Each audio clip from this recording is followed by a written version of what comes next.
혹시 이런 생각 해보신 적 없으세요? 왜 내 연애는 항상 이 모양일까? 왜 나는 항상 이런 사람만 만날까 하고요. 오늘 이 지긋지긋한 패턴의 고리를 끊어낼 아주 중요한 실마리를 한번 찾아보려고 합니다. 정말 공감 가는 질문이죠. 끔찍했던 연애가 끝나고 나면 다짐하잖아요. 다음엔 진짜 이런 사람 안 만날 거야. 그런데 참 신기하게도 다음 사람도 결국 비슷한 결말을 맞이해요. 마치 얼굴만 다른 똑같은 사람을 계속 만나고 있는 것 같은 그런 기분 느껴보셨을 거예요. 근데요, 이게 그냥 운이 나빠서 그런 게 아니에요. 사실은 우리 뇌에 아주 오래전에 설치된 어떤 프로그램 때문일 수 있습니다. 이번 시간에는 신경과학과 심리학을 통해서 도대체 이 문제의 뿌리가 어디에 있는지 한번 제대로 파헤쳐 보겠습니다. 자, 한번 들어가 보죠. 자, 첫 번째 파트입니다. 애초에 말이죠. 왜 우리는 이런 성향을 가진 사람들에게 그렇게 처음부터 강력하게 끌리는 걸까요? 그 이유부터 한번 알아보겠습니다. 보통 이런 관계에 자주 빠지는 분들을 보면요. 마음속 깊은 곳에 불안정함이 있고 또 혼자되는 걸 병적으로 두려워하는 경우가 많아요. 그런 상태에서는 그 사람들의 그 과장된 자신감이 있잖아요. 그게 마치 폭풍우 속에서 발견한 유일하고 안전한 피난처처럼 보이는 거죠. 이 비유가 정말 상황을 정확하게 보여주는데요. 처음에는 나를 모든 위험으로부터 지켜줄 단단한 껍데기라고 믿었는데 정신을 차리고 보니 그 안에서 서서히 질식해가고 있었던 거예요. 그게 안식처가 아니라 나를 가두는 감옥이었다는 걸 너무 늦게 깨닫게 되는 거죠. 자, 이제 한 단계 더 깊이 들어가 보겠습니다. 그 혼자가 되는 것에 대한 두려움, 이게 도대체 어디서 왔는지 알려면요. 우리 뇌가 아주 어릴 때, 세상을 처음 만났을 때 어떻게 프로그래밍 되었는지 그 원점으로 돌아가 봐야 합니다. 바로 이 질문이 이번 파트의 핵심입니다. 다 큰 어른이 된 지금 느끼는 이 외로움에 대한 공포가 사실은 아주 어린 시절의 경험과 어떻게 연결되어 있는지 한번 살펴보겠습니다. 우리 뇌에는 편도체라는 기관이 있어요. 일종의 비상벨, 위협 탐지기 같은 건데요. 생각해보세요. 갓 태어난 아기한테 혼자 있는 것은 뭘 의미할까요? 그건 곧 죽음이에요. 보호자와의 연결이 끊어지는 순간 생존이 불가능하거든요. 그래서 우리 뇌는 태어날 때부터 혼자 있음은 생존 위협이라는 공식을 아주 깊숙이 새겨넣습니다. 바로 이 어린 시절의 경험이 우리 뇌에 일종의 관계 운영 체제를 설치하게 됩니다. 부모로부터 일관된 사랑과 보살핌을 받으면 세상은 안전한 곳이구나. 나는 혼자 있어도 괜찮아. 라는 안정적인 운영 체제가 깔리죠.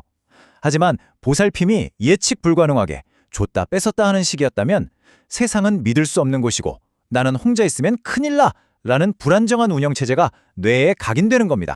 심리학에서는 이걸 내적 작동 모델이라고 부르는데요. 쉽게 말해 3살 이전에 거의 완성되는 관계 지도 같은 거예요. 문제는 뭐냐면 우리가 성인이 된 후에 이 낡은 지도를 들고 다니면서 사람들을 만나고 있다는 사실을 전혀 의식하지 못한다는 거죠. 그냥 자동으로 이 지도가 이끄는 대로 가게 되는 거예요. 자, 이제부터가 진짜 흥미로운 지점입니다. 머리로는 알아요. 이 관계가 나쁘고 떠나야 한다는 거.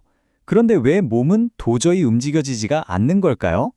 그건 의지의 문제가 아니라 뇌의 문제입니다. 한번 뇌과학적으로 파헤쳐보죠. 나르시시스트와의 관계에서 헤어나오기 힘든 이유는 여러분의 의지가 약해서가 절대 아닙니다. 우리 뇌를 꼼짝 못하게 만드는 아주 강력한 3가지 화학적인 덫이 있기 때문이에요. 하나씩 한번 살펴볼까요? 첫 번째 덫은 바로 도파민 중독입니다. 우리 뇌는요, 꾸준히 잘해주는 것보다 줬다 뺏었다 하는 불확실한 보상에 훨씬 더 격렬하게 반응하거든요. 처음에는 세상을 다 줄 것처럼 미친 듯이 사랑을 퍼붓다가 이걸 러브바밍이라고 하죠. 어느 날 갑자기 얼음장처럼 차가워지는 패턴이 반복되면요, 우리 뇌는 마치 도박에 빠진 것처럼 그 예측 불가능함 자체에 중독돼 버립니다. 이게 바로 간헐적 강화라는 아주 무서운 덫입니다. 두 번째 덫은 옥시토신, 흔히 유대 호르몬이라고 불리는 것의 배신입니다. 이 옥시토신은요, 아주 극심한 스트레스 뒤에 안도감을 느낄 때 폭발적으로 분비돼요. 그러니까 지옥 같은 싸움이 끝나고 화해하는 그 순간 뇌에서는 이게 사랑이구나 하는 화학적 착각이 일어나는 거죠. 이게 반복될수록 더 끈끈하게 묶여버려요. 이게 바로 그 지긋지긋한 트라우마 결속의 정체입니다. 그리고 마지막 3번째 덫은 스트레스 호르몬인 코르티솔입니다. 이런 관계는 사람을 늘 살얼음판을 걷는 것처럼 만들잖아요.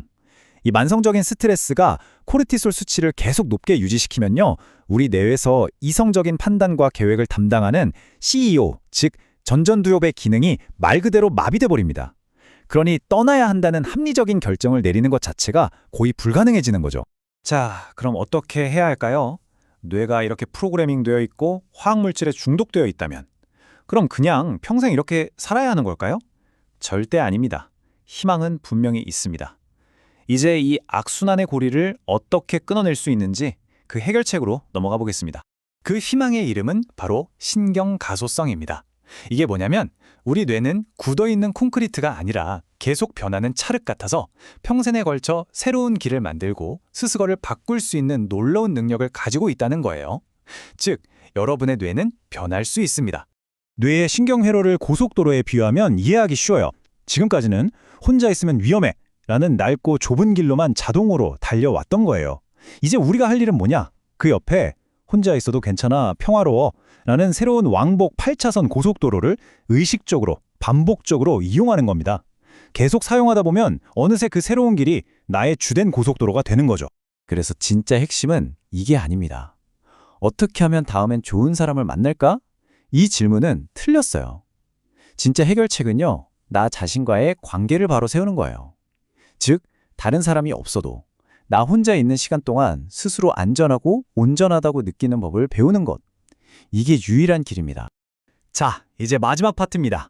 지금까지 겪어온 이 모든 고통스러운 경험들을 완전히 다른 시각으로 한번 바라볼 필요가 있어요. 여러분이 이미 얼마나 대단한 일을 해냈는지 아는 게 정말 중요하거든요. 여러분이 겪었던 그 지옥 같은 시간들, 그건 그냥 상처가 아니었어요. 일종의 훈련소였던 거죠. 그것도 세상에서 가장 혹독하고 잔인한 트레이너가 있는 훈련소요.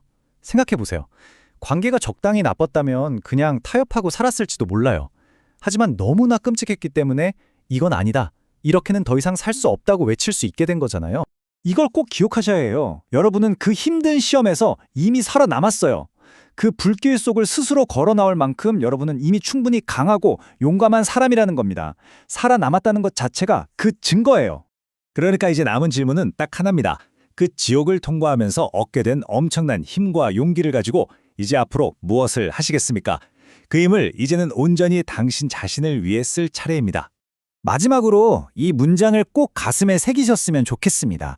당신은 혼자여도 온전합니다. 누군가와 함께여야만 비로소 완전해지는 반쪽짜리 존재가 아니에요. 당신은 혼자 있는 그 순간에도 그 자체로 이미 완전하고 온전한 존재입니다. 이제 이 사실을 머리가 아니라 온 몸으로 느껴보는 연습을 시작할 시간입니다.